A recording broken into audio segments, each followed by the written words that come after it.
Assalamualaikum warahmatullahi wabarakatuh.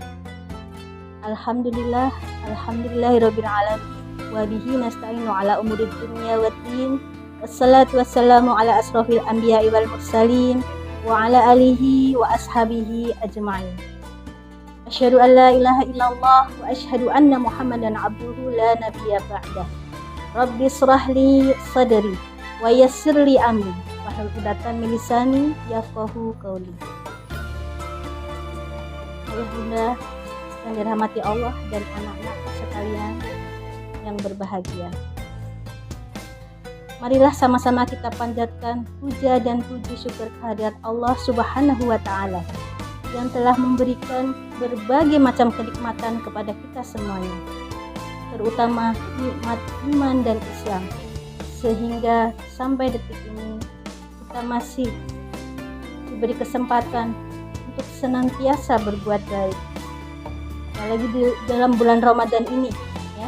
Bagaimana kabarnya ayah bunda dan anak-anak sekalian? Mudah-mudahan banyak yang bisa kita lakukan, kebaikan-kebaikan yang kita lakukan pada bulan ini.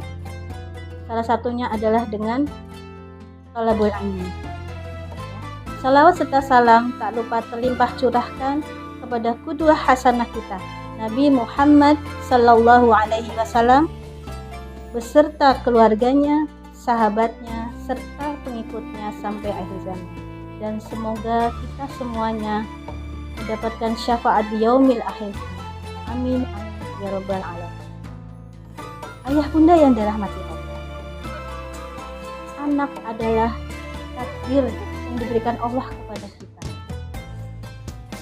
Tidak ada orang tua yang memilih anaknya yang mana, ataupun anak tidak bisa memilih kepada siapa dia diberikan ke orang tua yang mana. Jadi apapun yang ditakdirkan oleh Allah itu adalah sebuah amanah, dan amanah itu harus kita jaga, dan jangan sekali-kali kita mengkhianati amanah yang telah diberikan oleh Allah kepada kita. Dalam hal ini saya akan memberikan materi beberapa kewajiban orang tua terhadap anak. Yang pertama, berdoa agar dianugerahi anak yang soleh. Dalam Al-Quran banyak sekali dicontohkan ayat-ayat yang berkenaan dengan doa agar diberi anak yang soleh. Yang pertama di Quran surat As-Saffat ayat 100, Rabbi habli minas sholihin. Ya Tuhanku, berikanlah kepadaku, karuniakanlah kepadaku anak-anak yang soleh. Kemudian di Al-Quran surat Al-Furqan ya, ayat ke-74. Ini sering sekali ya dipakai untuk berdoa ya. Dan kita semuanya, Rabbana hablana min azwajina wa dzurriyyatina qurrata a'yun waj'alna lil muttaqina imama.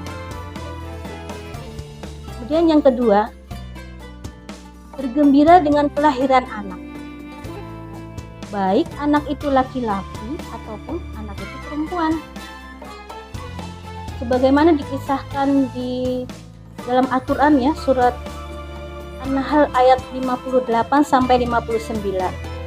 Dikisahkan pada zaman dahulu, zaman jahiliyah sebelum Islam datang, di mana ketika seseorang dihadapkan kabar gembira ya, kabar tentang kelahiran seorang anak, dan ternyata anak itu adalah seorang perempuan, maka merah padamlah mukanya. Mereka marah, mereka malu ya, dan pada akhirnya anak tersebut diasingkan atau dikucilkan.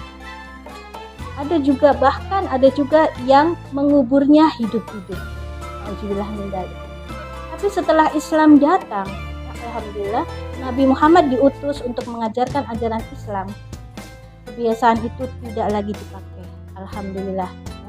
Jadi sekarang derajat wanita ini ditinggikan. Alhamdulillah ya. Bahkan disamakan baik laki-laki maupun perempuan. Jadi kita harus bergembira dengan kelahiran anak-anak kita ya. Laki-laki maupun perempuan, kita harus bergembira, kita harus bersyukur.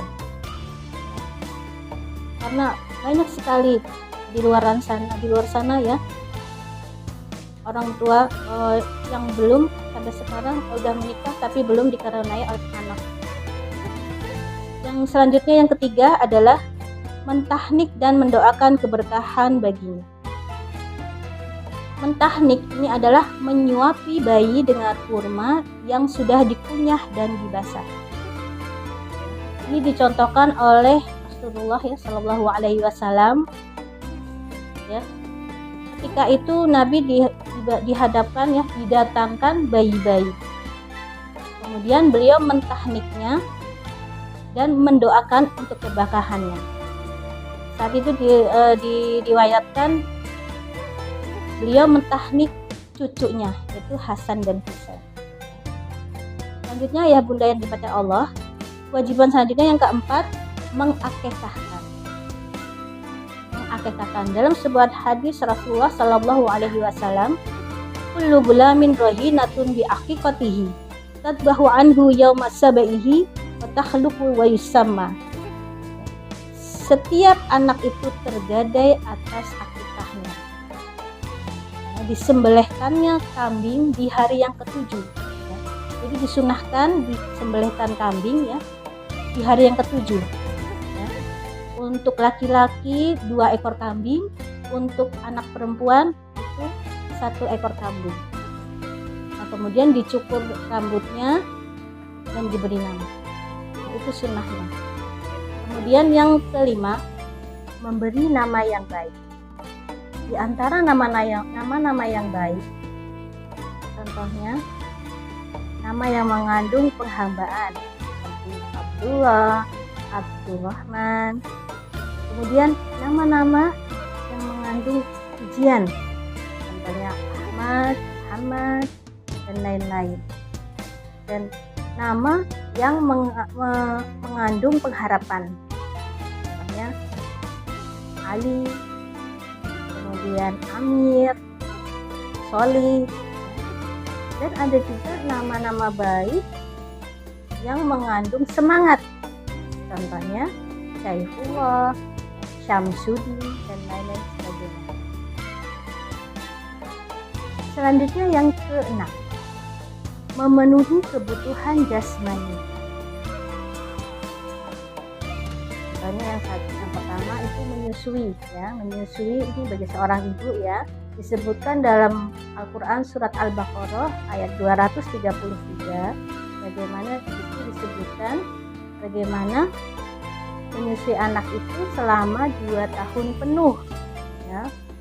Kemudian menafkahinya, dan untuk anak laki-laki lakukan ya.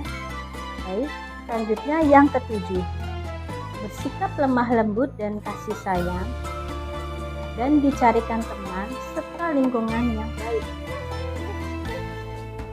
Ayah bunda yang dirahmati Allah, kita harus senantiasa bersikap lemah lembut dan kasih sayang kepada anak-anak kita.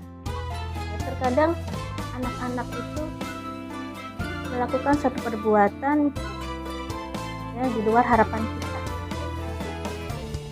membuat kita jengkel, membuat kita marah. Tapi jangan sekali-kali kita mengeluarkan kata-kata yang tidak baik, apalagi dalam keadaan marah ya. Terutama ibu ya biasanya, karena yang setiap hari berinteraksi itu kebanyakan ibu ya. Jangan sampai kita mengeluarkan kata-kata yang tidak baik saat kita marah ya.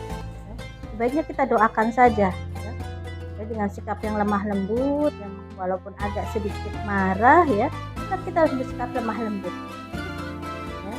Kita doakan ya anak-anak kita menjadi anak-anak yang baik dalam keadaan marah sekalipun. Kita katakan, ya Allah, semoga kamu menjadi orang yang sukses. Ya Allah, Masya Allah, semoga kamu menjadi seorang pengusaha, misalkan contohnya begitu. Jangan sekali-kali kita mengeluarkan kata-kata negatif. Oh, kamu memang dasar nakal gitu. Nah, ya, jadi kita harus bersikap lemah lembut dan kasih sayang, dan dicarikan teman serta lingkungan yang baik ya.